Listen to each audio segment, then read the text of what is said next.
Yo, we just people from the north side. Once the Timmy's hit the shore fine. Winter ready on the four ties. Heavy traffic during 4-5. Gotta hustle on your own time. Color people every port side. We just people from the north side. Ladies and gentlemen, when this episode drops, it's going to be April 1st. That's right, April Fool's Day. But I'm not a fool and you're not dreaming. This is, without a doubt, one of my bucket list interviews of all time. Please help me welcome to Straight Talk Wrestling, the best pizza chef ever, Luigi Primo. I'm Luigi Primo. I make the best pizza. How are you doing it today, George? I'm doing it great. Luigi, you do make the best pizza. You do. But I have to ask, how does one balance being the best pizza chef in the world and also being one of the best wrestlers that's out there today?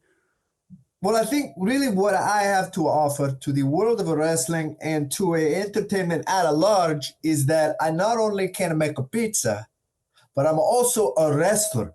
And I combine those two things as a one synchronous art. So finding that a calculus and that a balance of making a pizza and the wrestling is a one thing that I am confident in saying I am a better at doing than anybody in history. That's true. No, I can't. There are arguments. There are some arguments that can't be made. Sure. But we would have needed to take them as they come because not a lot of people can give me examples. Surprisingly. Yeah. You know what? Vinny Massaro is in the running, but he doesn't make a pizza. Yeah. He eats a pizza. Yeah. He eats a good pizza. Yeah. And he does that very well, and he's an excellent wrestler. And he's also Italian.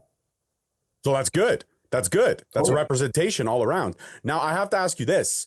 I mean, maybe you probably get this question a lot, but what is the ultimate pizza topping? This is a very serious question. Yeah, I would say for a question this broad and this philosophically deep, the answer is simple. It's merely a cheese. Oh, perfect. A cheese. It's the foundation in such a way that people might not even consider it a topping.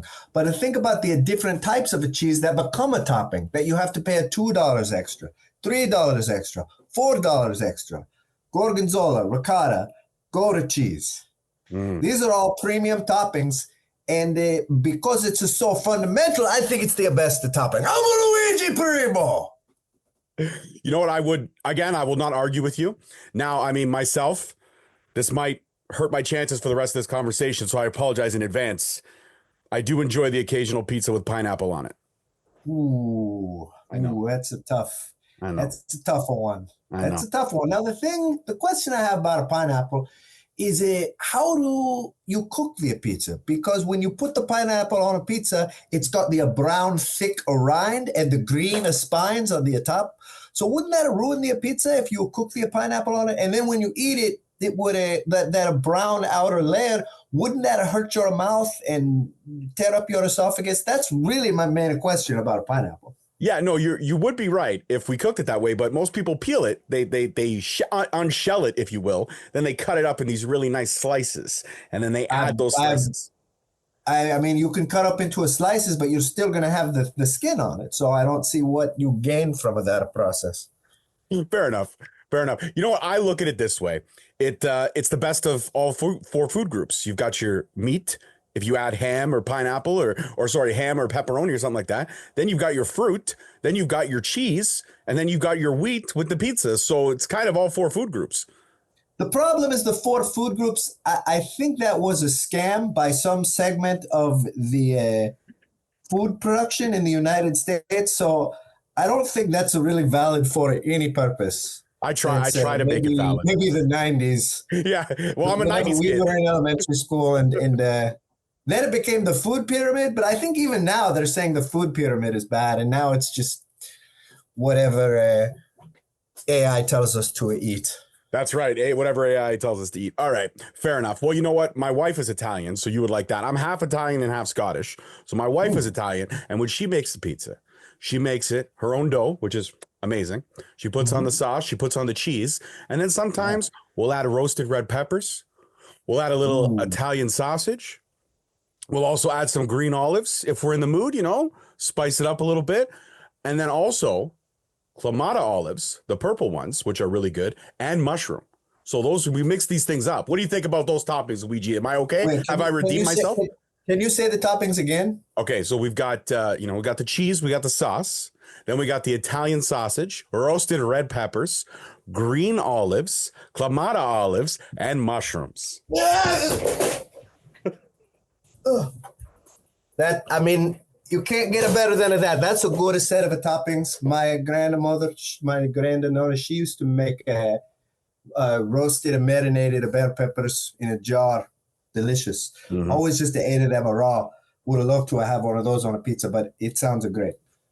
Perfect. I've redeemed myself in the world of pizza. Now, in terms of wrestling training, when you were training and you were preparing to enter into the ring, you've been around for a little over 11 years now since you've been pro wrestling. Yeah. How does one train with pizza dough? Do you just start regular bumps or then move up to the pizza dough, or did you do everything at once? Yeah. So it's when you start, you're just learning wrestling fundamentals and also pizza fundamentals. So we learn the basic pizza tossing hand techniques here, and then from there you can I've adapted it obviously to various strikes and various escapes and distractions that I can use in my match, but it doesn't happen all at once. In fact, I used to mostly just do regular wrestling and didn't really incorporate the pizza into it enough. But as the process went on, as I trained more as a wrestler, as I made more pizzas, I began to combine it more and more. And then as I got better at that, I started pushing the envelope. And so now each day, each week, I'm practicing different techniques to do with the dough, to try in the ring on people. Just day before yesterday, I was at the wrestling school. I was training with a new up-and-comer, doing a new pizza dough technique. And, I feel very bad because I did a move that I thought would go a certain way. And it didn't quite work how I wanted, and I hurt him. Didn't need to hurt him at a practice. But with anything in wrestling, it's a trial and error that you have to be very careful with for yourself and for others. Absolutely. Especially when you're dealing with a pizza. Absolutely. Of course. I completely agree. Now, I mean, you've gone viral with so many of your videos. They are amazing. They're heartfelt. They're fun. They incorporate all of the best things about Luigi, which is the dough, the pizza, and the wrestling. But out of all the videos that you've done, do you yourself have a personal favorite? Like some videos have reached 9, 10, 20 million. Some have reached hundreds of thousands. But does Luigi have a favorite video? When he looks back, he's like, that's a good video. I think the ones that I'm really proud of all of the, not all of them, but most of the ones where I'm doing some physical stunt. It's something I've worked pretty hard at. So I'm always very happy when I see that people appreciated that because it makes me feel like the hard work has paid off.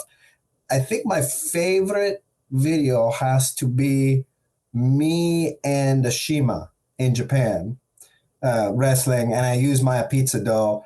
And just the camera work is very, very professional. And the Shima is screaming and I'm very intense. And so and plus there's random Japanese commentary, which I think makes it if you watch it, that makes it even stranger to where if you're not a fan of wrestling, there's no way for you to contextualize what is happening. Which makes it a very special video in my opinion. Another one I like a great deal is me wrestling a Tarek at a main event of wrestling, and I'm doing the reverse bicycle with the pizza dough, and he tries to grab it, and I get him in the top double wrist lock. It's very simple, but again, it's shot in such a cool way, and I'm on this. The audience is on the same page with me, so they're sort of following the action very closely. And so when I hit him with that top wrist lock, it feels very cool because everything is shot and received in such a way. So I like that video a lot too. Yeah, you know what? It's great that you brought up Main Event Wrestling because that's another reason why we're here. When this drops, you're going to be back at Main Event Wrestling literally 4 days later. This is dropping on the 1st. You're going to be there on the 4th, and you're going to be back in action. Main Event Wrestling is a great promotion out in the great province of Quebec. I love Quebec. I love the food. I love the people. I love everything. I just don't like the hockey team. I'm from Toronto, so Luigi, the battle lines are drawn. I'm a Maple Leafs fan. I said this every time I rep Quebec. I love Quebec, but every time I got to remind people I'm a Maple Leafs fan, okay? That's it. 100%. 100%. But now when it comes to Main Event Wrestling, that match with Tarek that you talked about is phenomenal. It's a great match. It's incredible. And when your striking ability is as good as yours is, and then you've got somebody like Tarek who's literally his striking ability is second to none as well. Get the two of you together in a ring, strike for strike. It's incredible. When you face an opponent like Tarek, do you feel like you come out of the match different than when you started the match? If that makes sense? Oh yeah, I would say absolutely. In a more ways than one. Tarek is the kind of opponent that I like to face. He's strong physically. He's aggressive. He's gonna hit you as hard as he can. And so from those matches, I feel like I grow as a person because I really have to bring it to get to their level. And I come out of it feeling like I'm a better wrestler. And also physically, as a wrestler, we learn to, I don't want to do the whole tired trope of like, oh, I'll show you how real it is. Because that's very corny to say. So I don't need to be so blunt about that. But I do, you do have to prepare your body for the punishment it's going to take. And so I'm proud when I can receive that punishment. And even though it has a lasting effect on me, I can continue going because that's what it means to be a wrestler, is to take a beating and continue, hopefully a win. Luckily, I was able to win at our last encounter despite taking a beating. But win or lose, you moving. And it was a good experience for me to fight a wrestler of the caliber of a Tarek. And if he wants another shot at it, I'm happy to oblige. Happy to oblige. Absolutely. Now, when I look at this card, it's absolutely stacked for Doomsday, which is the event on April 4th. Yourself's going to be there. Stu Grayson's going to be there. The main event monster, Madman Fulton's going to be there. The Diamond, Zach Patterson. You've got Al Shato, the champion. You've also got, a couple of Ontario's own, KPK. You got Matty Z. Yane Harrison. There's a lot of amazing talent on this card. And when somebody like Main Event can put everything together with such a spectacular amount of talent, how incredible is it to be part of these shows with all this amazing young and up and coming indie talent, as well as somebody as yourself? Yeah, I really appreciate it. I mean, anytime somebody brings me onto a show and it tells me that I can bring value and that the people want to come and see me, it makes me feel happy and accomplished. And if I'm in the presence of such a high caliber of a performer, of an athlete, then it makes me feel especially good because that's like a saying, I'm on the level of these people. That's not like many of them are far more athletic than I am, but we are all there in the same place. And for me, that's maybe the thing about wrestling I enjoy the most, is being a part of a certain community. And we're all, as wrestlers, we're all trying to break through to the layer above where we're seen as a part of this certain tier of wrestlers. I will say I'm very happy with where I am in wrestling because I have met so many people that when I go to a different town, maybe I see, it's Brian Cage is there. And I don't talk to that guy on the phone, but like we see each other in different towns. And so we always have a nice interaction. Or like Fulton, I'll be happy to see him again.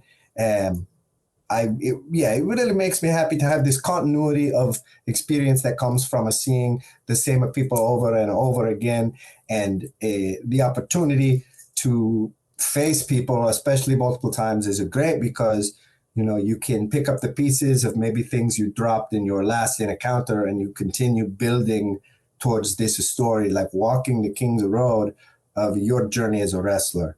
And so I think that Main Event will be a great way to continue that and to show how much I've grown and what I can do to change the wrestler I'm facing. I'm not only going to be the one coming out of it changed. I like that. I like that. That's very, very, very, very amazing statement. I appreciate the honesty on that question. Now, I do have to ask this. I mean, you've wrestled all over the world and you've, shown your talents all over the world, Japan, Canada, the US, Mexico, everywhere.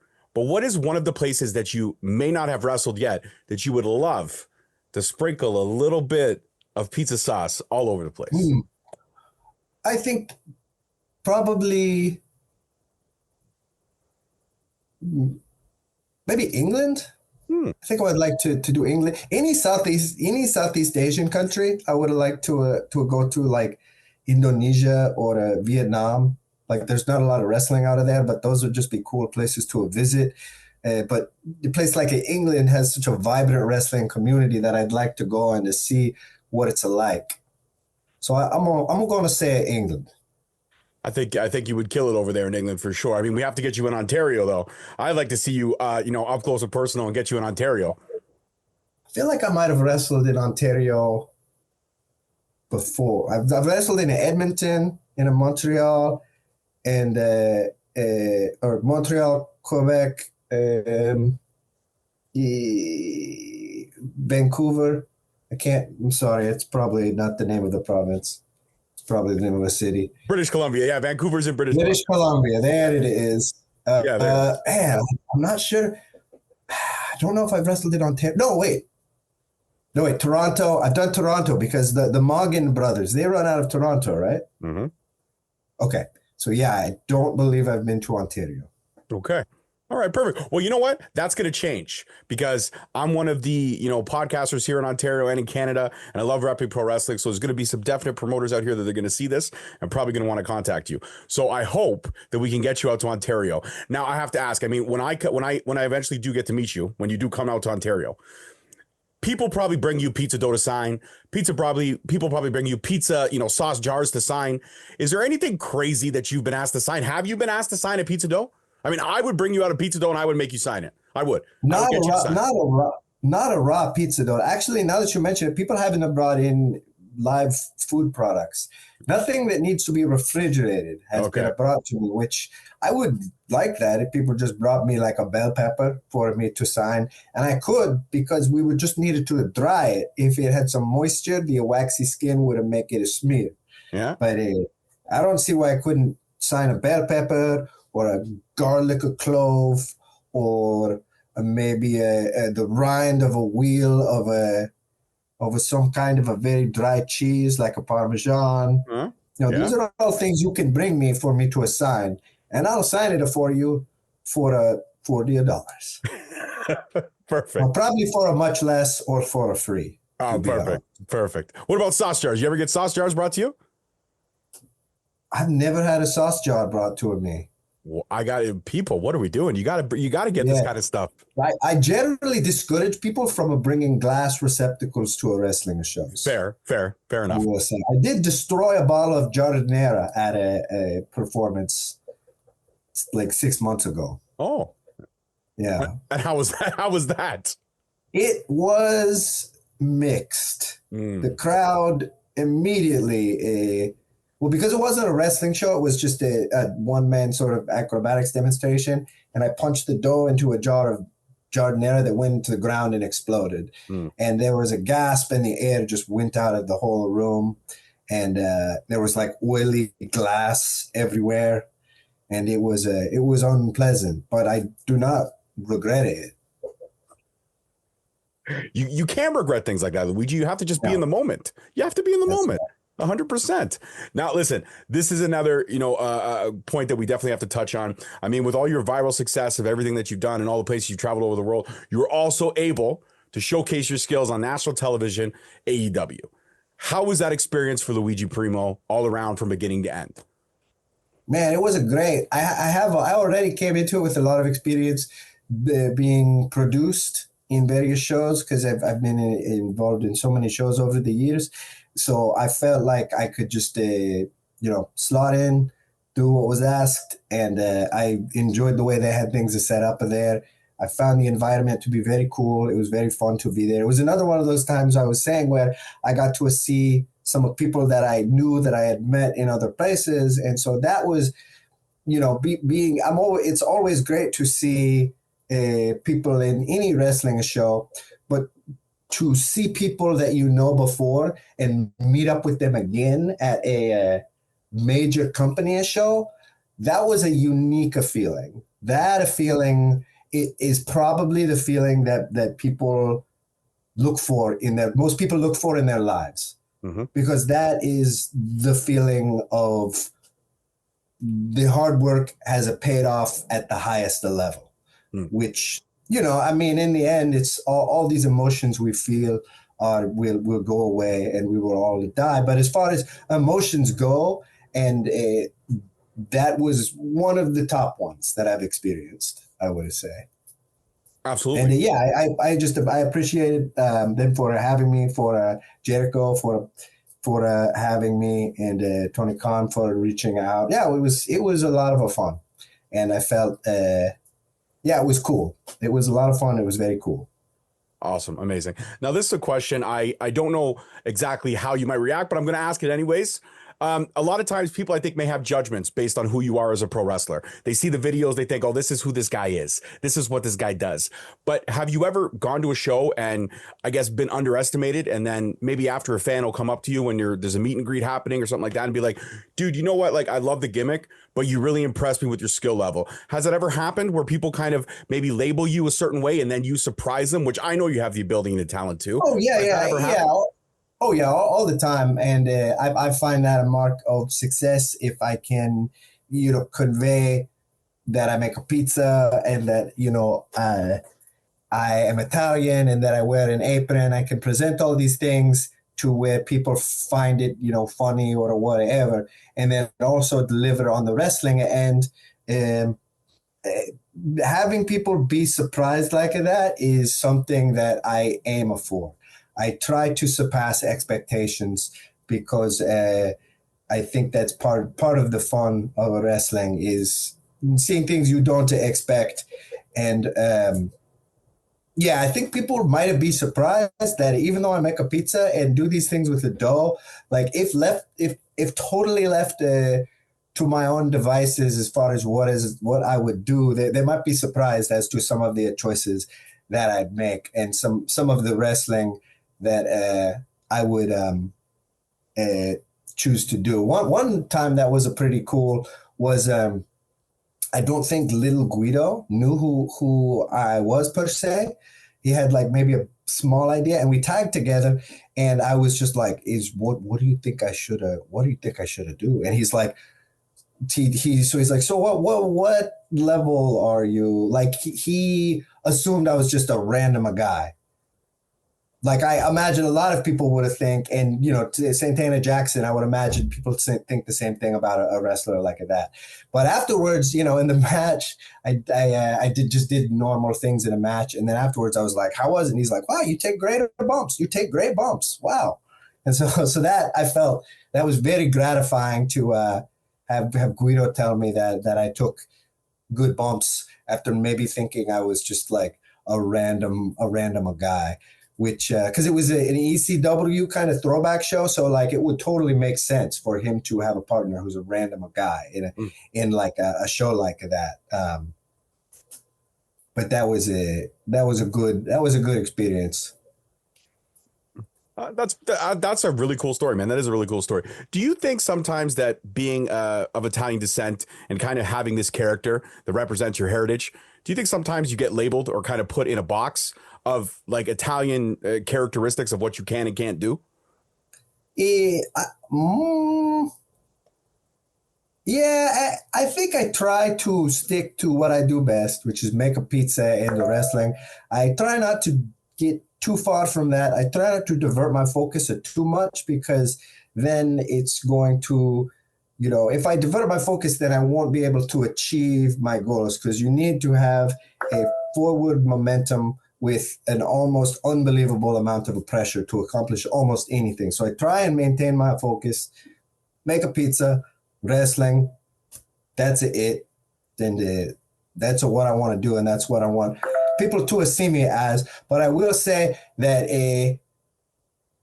there's an old saying in my country there's always a price. So like, I mean, I have a lot to give and I hope that people enjoy it, but there is always a price. There will always be something that is thrown in that people probably are going to like or a want or a need, but I'm going to do it anyway, and nobody can stop me. That's awesome. I love that. That's a great saying. So April 4th, Doomsday, MEW. Do you have any idea who your opponent is? I'm looking on their Instagram. I haven't seen any announcements. Do you have any idea who you're facing?